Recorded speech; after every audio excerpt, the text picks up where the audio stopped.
Hello, how's it going? This is Robot Masters and my name's Nathan. We got the hot new Shark IQ. Had this for about a month or so, actually a little bit longer than a month. But I just got a new firmware update. It's called version 3. I'll put the actual version down below. But I also got my good friend. Hey, my name's Sparkles. How's it going, guys? Sparkles, what are you doing in the recycle bin? I found some Lucky Charms down. Just hold on. Oh, okay. You're gonna look for some Lucky Charms. Have fun. Yeah, shut my lips. Okay, so I got the Shark IQ. You guys notice the cool design? I'll give you guys a quick look around. Yes, very nice design. Oh, you caught my bluff. Yes, this is the Roomba i7.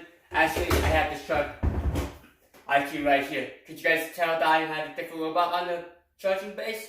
I don't know. Okay, let's go ahead and get started with the Shark IQ. The interface is pretty easy. You just press play and then you can select the entire house or just an area. I'll do my entryway. I also placed a few chips down for this test.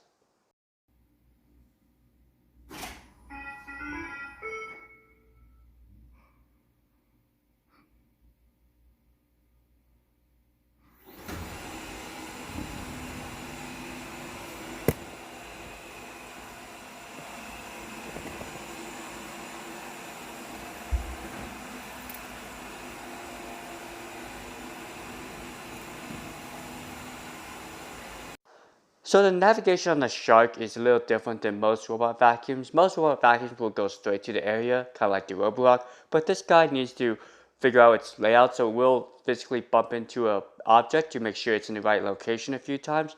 Once it's determined the correct location, it will start heading towards the area you selected. Now with the Shark IQ, I've been running close to 100 cleaning runs. Yes, that's a lot for this guy, probably most than what I've done with my other robot vacuums. Here's the reason why. I actually had 41 cleaning runs. 31 was the first time around. After I reset the robot, I was at another 11. But the reason why the Shark IQ wasn't being filmed for a while is because I actually took it to my parents' place. I wanted to see how well the Shark IQ went to a different layout, different floor plans, also different users. My parents aren't very tech savvy, but they seem to like the Shark. All they did was just press the clean button on the actual robot, and it went out and cleaned and then went back to the docking station. Now, most people's opinions are single-minded, so I felt like the Shark needed a different user, someone who had a different mindset, because I'm very tech savvy, so the navigation and abilities is something I compare to other robot vacuums, but my parents don't own a robot vacuum, so their expectations are neutral. So here's what they said. My parents said that they actually liked the vacuum because of the whirly things. Yes, they call it the whirly things. They said, yes, we like the spinning whirly things on this front of the robot vacuum. I'm like, okay, what are you guys talking about? Then they showed me, yes, they were talking about the dual side brushes. They told me that they liked it because it was able to capture the dirt underneath the baseboards.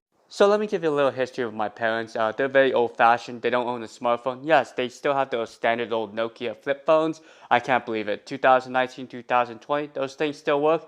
Yeah, they're old-fashioned, but they love the little robot vacuum. They also said they like the self-emptying bin, but they called it the mini trash can. My parents never actually used the app. They actually don't have a smartphone to use the app. Unfortunately, the app doesn't work on non-smartphone devices, but they just press the clean button, and if they've got tired with the robot vacuum, they press the clean button again, and the robot vacuum would just sit in the middle of the hallway. My parents actually didn't realize that the vacuum actually had a dock button, so basically when I went over their place a couple times to check up on them, they had the robot vacuum in the middle of the hallway because they didn't know that pressing the dock button would tell the robot to go back to the dock. Okay, so let's talk about their house. Their house is actually larger than this house that I own. Basically, it's, believe, 3,500, maybe close to 4,000 square feet. It's a multi-level house.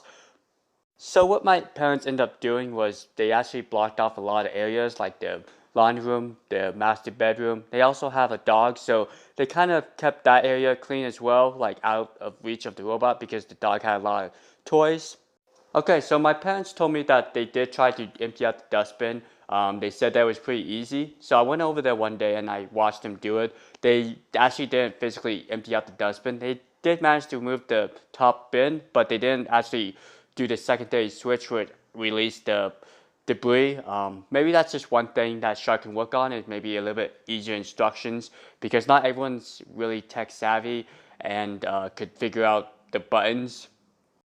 Okay, so overall, I think my parents liked the robot vacuum. They kind of named it the Jetson. I think it was the cartoon when they watched when they were little. But anyways, I believe the test was successful. They were happy with the robot vacuum, even though they didn't use all the features. It seemed like they were impressed with the cleaning capabilities.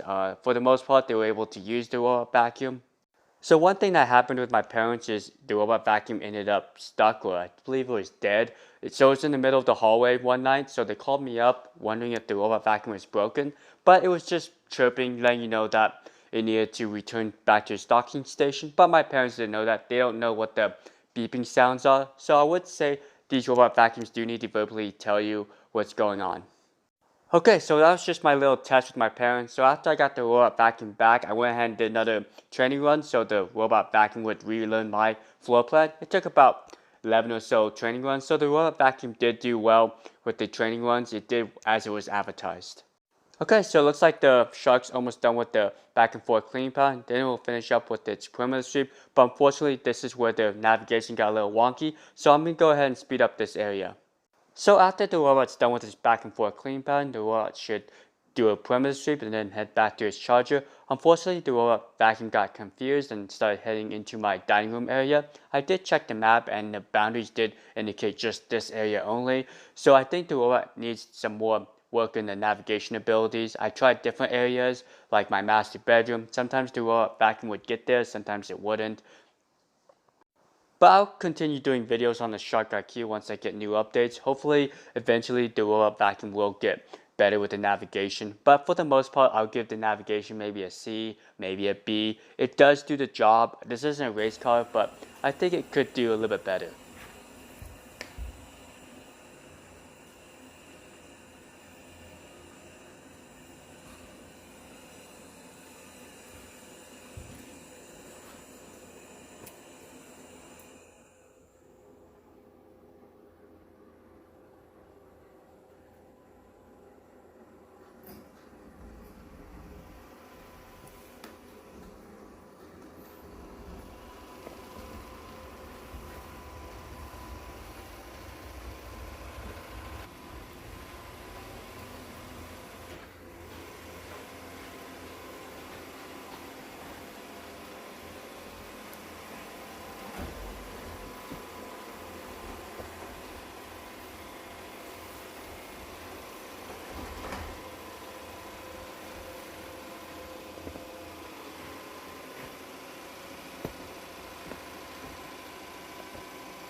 Alright, if you like this video, please smash the like button. Helps me gauge if this video is popular or not. Also, if you're new to my channel, welcome. I do a lot of cool robot vacuum reviews, unboxings, overviews, and today we have the Shark IQ, and I'll show you guys how much is in the bin after it's self-empty, and I'll also show you the self-empty bin as well. Alright, let's see how much picked up. Okay, we'll see how much dirt the self-emptying bin was able to pull out from the dustbin of the robot. So I expect it shouldn't be that much. Yeah, it did a good job. Just a couple chips and some dust. Yes, I need to clean this. I'll eventually clean it down the road.